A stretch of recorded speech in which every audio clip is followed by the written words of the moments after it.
Hello and welcome to the 10.0.18 episode of Dynamics Update. As usually, it's me, Johan Persson, and my colleague Gustav Sundblad. Welcome, Gustav.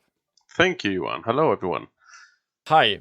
So this week it's time to discuss 10.0.18 and what might have happened in that release. Yeah, exactly. So I think we get to it and start with our top 5 things. You can start this time. Thank you. Without any specific ordering here between versions, there might be some of these that are actually available in 10.17 as well. But I'll start with the first small one, which I just noted. It's related to finance. It's related to vendor collaboration. It's bank changes, really. And vendor collaboration portals that have been around for a while. Not sure how much they are used, but I really like kind of the sentiment of pushing like this master data updates towards vendors so they can actually do their own like self-service updates specifically for customers or companies that have a lot of vendor collaboration, really. This is a little feature, but it goes a long way because it allows vendors, apart from the usual stuff that you have in collaboration where you can approve purchase orders, all that stuff. This allows vendors to manage their own payment information, bank account information, which makes sense because that's always like tedious. We changed bank accounts. We have these all different banks throughout different countries. Specifically, when you go global, it's really a hassle to maintain all the different bank account information. So this is a minor addition, but I think it will be very, very useful for a lot of customers out there. So what it is basically it's an addition to the collaboration portal. I guess it requires a setting on vendors as well, where you allow them to use this feature or not. But it's basically for them to just set up payment information with approval, like workflow. So it's a small change, but I think it'll take some leverage or some pressure off the accounts payable department. I hope, at least. Yes. So my first is sort of a technical view on the same thing. It has to do with authentication in Dynamics in finance and operations. And this is a tiny change, at least from a user perspective. Normally, I don't think anyone will ever notice that this has changed. But what have been done is that Microsoft had upgraded the authentication protocol from VS-Fed to OWIN OpenID Connect. So what does that mean? So that basically just means that they have changed to a newer standard and a newer authentication protocol, which is more widely used. Yeah, so if you understand it, you know what it means.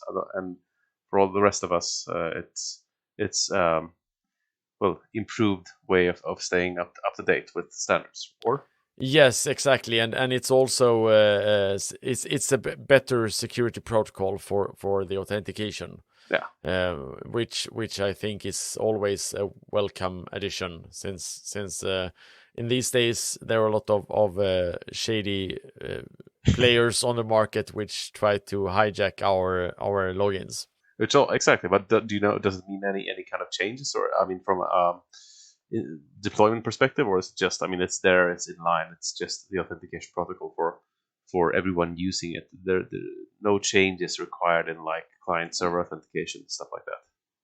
Yeah, I might be speaking a bit out of my comfort zone here, but if I understand this correctly, I mean the authentication is we're using is from Azure AD, of course, and Azure, as I understand it, Azure AD has support for both of these protocols. So that's why I'm saying that normally I don't think that from the user perspective anything will change. No. But it's using a more modern authentication protocol from Azure AD and a more standardized one, because I know that the VS-Fed one, I think, is Microsoft specific, while the OpenID is an open standard. Okay. Let's continue with your next one. Yeah, absolutely. Continuing on the technical notes, I noticed that we have now, or will have at least, it's a change in the deployment packaging of specific. This is a commerce thing. It's for deployment packaging for commerce components. I mean, MPOs, CPOs, orchestration, cloud scale unit extensions, etc. So previously, Oracle now, the deployment of the packages has been kind of it's not super simple, to be honest. You have to deploy everything in one single package. It's one AppX package, basically. The new independent deployment solution, basically, it's, to put it simply, it's following the same principle as we had for AX a long while now, where standard is packaged in a separate package and all the extensions are packaged separately. So you have one AppX package, which is kind of the core standard setup, and then you have independent packages for extensions, basically, MPOs and etc. So the add-ins, basically, they will run under the context of the core MPOS identity, but you will have one core package and one extension package to support like independent installation and servicing, which is quite nice. So the extension package will not be able to run by itself. It'll be loaded by the core AppX package, and not sure yet. I need to try this out for a little while, but what it means, you need to migrate it to a new extension template, and it might require, this is quite kind of a quote, it might require some code refactoring to support new UI controls and framework. And that single sentence, which is on my own docs, I don't know how much that means, to be honest, at this point. So that's something I need to look into. We need to look into, but it makes sense to bring it up because it might require some code refactoring to support new controls. It kind of means that you have to look into it because in one way or another, this most likely this deployment framework will be the way to go moving on, and it makes sense because it will make it easier for us, especially for our friends running, usually different friends running infra and rollout, etc. So it's quite nice. It's redesigned to create installers that contain only the extension components, etc. So you can run only extension upgrades without touching core, which I think it's a very nice feature, but we'll have to try it out. It's generally available now in April, so I think it was available in the last version as well. So we'll get back to this one once we try it out a little bit more. Yes, and my next one is actually very. I think it's basically the same thing as you just said, but for the developers. So when they did the change to how the packages are built, they have also changed the way the Commerce SDK is handled. Previously, the Commerce SDK has been published to the Lifecycle Services (LCS). And every single update, you had to download it, you had to commit it into your source code repository in order for you to build things that talk to the commerce framework, because you need the SDK for that. The way that other developers are doing these things is by using something called a NuGet package or using a GitHub repository to automatically from Visual Studio pull these packages into the source code every single time they compile it. Which means that this is the way it's going to be for Dynamics now as well. So these packages will be published to NuGet and to GitHub, which means that when you are building customizations on top of the Commerce SDK, you don't have to do this manually anymore, but you can actually push it into the build pipeline. So kind of bringing Dynamics into the fold where everyone else has been for a couple of years. Yes. Right? It's good to be modern. I mean, we are after all using Visual Studio 2017, so we are almost there. We're super modern. No, but I follow a lot of these the product team on Twitter, of course, and I know they're doing a lot of improvements to kind of be in line with the rest. But it's a different application, so I understand it's not a simple web application. It's a lot more complex than that. So it makes sense to kind of not have the exact same features as you might have for a single isolated web application running purely on like C#. But the dependency part, yeah, it's been a struggle. So it's nice to see that improvements are coming. Yeah, and I think also this is part of the like infrastructure backlog that they have, things that were supposed to be there in the beginning, but that were not. But in order to get things to even start working, they would have to do it in a more manual and simpler way to get it up and running. And this is basically a way to do it again and do it right this time. Exactly. Yeah, and it makes perfect sense, and it's very nice. It will make things easier for a lot of people, I think, running deployments. Yes. All right. So your next one. Yeah, and this is kind of I was going to say blast from the past. It's not that old, but we have been discussing it for quite some time, and it's been up and about for a couple of pods, I think. It's the warehouse supply chain management cloud scale unit, which is exactly the same thing as a commerce scale unit. It's a scale unit, which is a separate application. It's built for scalability, as the name implies. But it's basically a set of operations that you can execute. It's a separate application. You deploy it in cloud, but you can deploy it in different geographic regions if needed, of course. And the purpose of the supply chain management scale unit is, of course, to handle or offload warehouse execution. It's very new, and there are a lot of different features that you can use. You can like register purchase orders. You can do put away. You can execute inventory movements using the warehouse app. So specifically for warehouse operations, I think the whole kind of warehouse app, I think the best,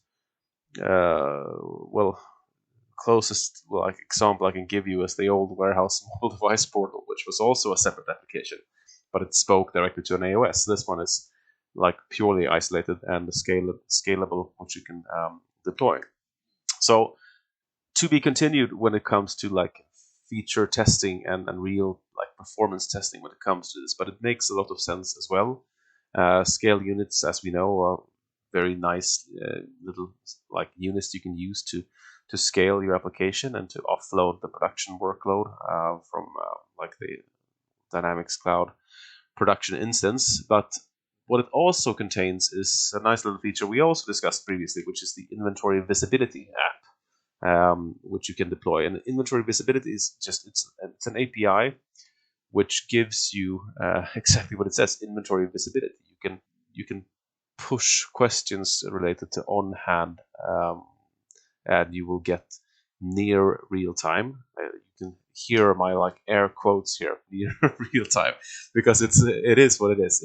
It's not real time. It's not going towards invent sum in your production instance. It's what it does, because I've been fortunate enough to get in touch with the product team here, and they've been very helpful in giving me more detailed instructions or information on how this actually works. So last couple of weeks I've been trying it out and like getting some more detailed information. And what it really is, it's separate database. It's stored in Dataverse, and what you do is you set up a service in Dynamics to initiate or instantiate the visibility app, which kind of gives you a snapshot of invent sum at that time, and then you set up a job that basically posts all inventory operations towards that application with the frequency of your choice. So hence the near real time. It's not real time, but it's as close as you can get while still maintaining scalability. So what I think is quite nice, and what I haven't seen before, is that in the like material and the documentation or like the explanation of how this app might work, Microsoft mentions third-party POS systems as one applicable option. And I've never seen that before, because it's always been MPOS and CPOS, and of course that is the like natural choice, and because it's so integrated into Dynamics. But it's nice to see that they like acknowledge that there are a lot of clients out there who run Dynamics, but they don't run MPOS and CPOS. They run different POS, and there are like a lot of different integration options here. But this one is quite nice because it gives you a nice scalable.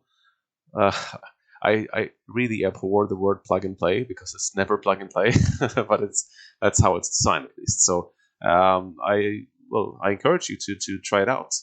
Those who want to do it, the product team are very helpful. So even though it's not fully like available yet, there is a lot of documentation online, and just drop an email to the product team, and they will be happy to assist, I hope. But to be continued as well with how this feature works. But be aware, it is not a real-time API towards invent sum. It is a separate application data is stored separately, and data is posted towards the scale unit with a batch job. So yes, just a control question. Is this using the same mechanisms as dual write, or is this something else? yeah, no, it's not the same mechanism as dual write. All right. As far as I know, at least, it's not really. It's a separate service, really. So it's not utilizing the same thing as dual write, as far as I know. So no.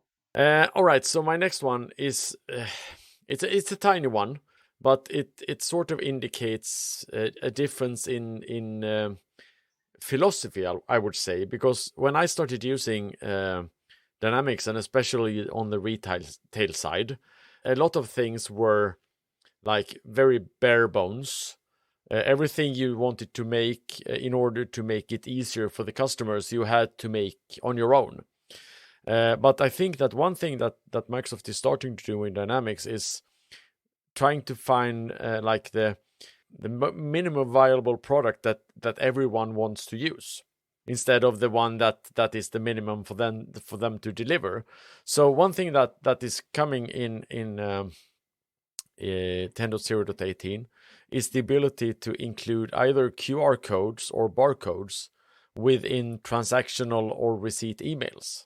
So you could, for instance, include a barcode directly to your order in order to scan it and get directly into the e-commerce system and your specific order to get back to it directly, which is something that you would have had to make manually before, which is a bit tricky. You need to write an integration, and you need to have like a system to generate these codes. But now it's actually built in, which is really good, I think, because it makes it a little more like out of the box ready, so to speak.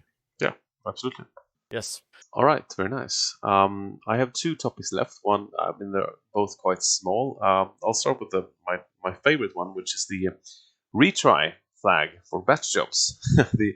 It's a little small notice, but I think it's quite a big change, to be honest. It's an automatic retry setting, and I mean, everyone who's worked with AX or Dynamics for a while knows about batch jobs, batch table, batch contention.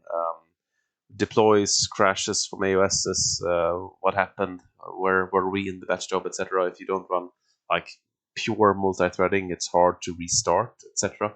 So what it is, it's basically a retriable flag that has been introduced. It's a flag on every Microsoft batch job. I'm not sure what that means, to be honest. I need to try that out, because it says specifically every Microsoft batch job.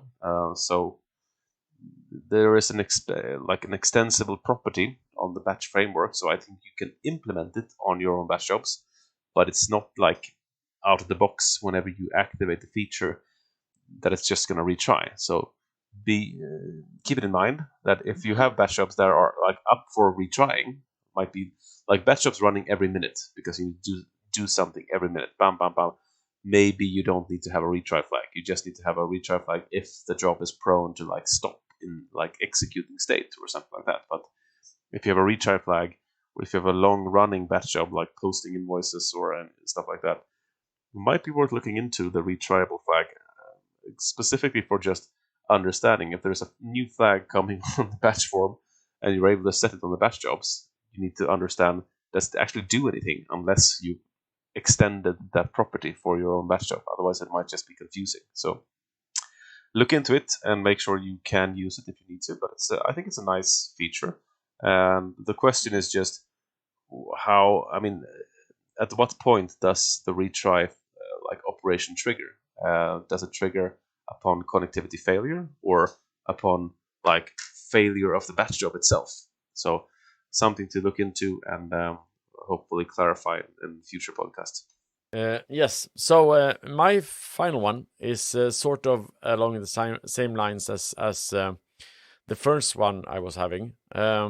This has to do with the build pipelines, and we have discussed hosted builds before. So that's the option to, instead of having a build machine with an agent which runs the build and the package creation, you can actually use Azure DevOps for that. You can use like a virtual instance of a build pipeline in Azure DevOps, which spins up like a microservice to build the code and then return a package. So instead of hosting your own and maintaining your own virtual machine, which requires patching and stuff, you can use that one instead. Well, there is a change that is coming in 10.0.18, which will require you to perform some maintenance on your hosted pipelines. And the reason, as I understand it, is that the actual packages that is being used for building your package, so the NuGet packages which are required to create the customization package, the packages that include the Dynamics code, has actually grown so that they are actually larger than what the build pipeline can accommodate, which is a problem per package. So what you need to do is that you need to rework your build pipeline in order to download multiple packages instead of just one package. So that's basically the difference. I will add information to the show notes where you can find instructions on how to do this. But this is a fairly important one since you want your pipeline to work. Yes, of course. Makes sense. All right, my final one is not as critical, but I think it's worth mentioning at least, and it's another small change, but it's to the Excel add-in framework. It's global, and I think per template as well. I think you worked more with the publishing part of the Excel add-in. I mean, for my part, I usually just like download information via Excel, and that's used very heavily. I haven't had that much experience with the Excel add-in for 365, except for like publishing smaller journals and fixing like issues. That's where it really comes in handy for me. But what it is, it's just setting of the published batch size. So because for me, like the Excel add-in has always been like a danger moment. What happens when like 20 people from accounts payable at the same time try to publish something using like large journals publishing via Excel add-in? Does that crash the system, or does it imply like major performance issues? But what it is, it's a template configurable setting of batch size that you can control, so you're able to kind of limit these potential performance issues that you might have. But to be fair, I haven't actually heard of any performance issues with the Excel add-in yet, but maybe you have. I'm not sure if you worked more with it from like real experience. No, I haven't actually heard about the performance issues, but I mean, after all, it is an OData query, and I know that Microsoft historically has been a bit careful in recommending OData, especially when it comes to large transactions. Yes, exactly. So I mean, apart from the regular OData connectivity settings that you have, but that you can also increase, like the number of simultaneous calls, etc. I think this is a specific parameter used for the Excel add-in. So not sure if that counts for your regular like OData limits, or if it's a specific one for Excel. That's something to ask Microsoft, I think. But it's a nice feature. It's controllable, and then if you are having these issues, you need to inform your users that you now have a batch limit if you want to set it, because they will most likely get an error message if they try to go above it. Yes. Yeah, so I think we're done for today, actually. It's been a little shorter than before, but we will be back on 10.0.19 again. Exactly. Thank you very much, Johan. Yeah. Thank you. Thank you. For listening. Bye-bye. Bye-bye.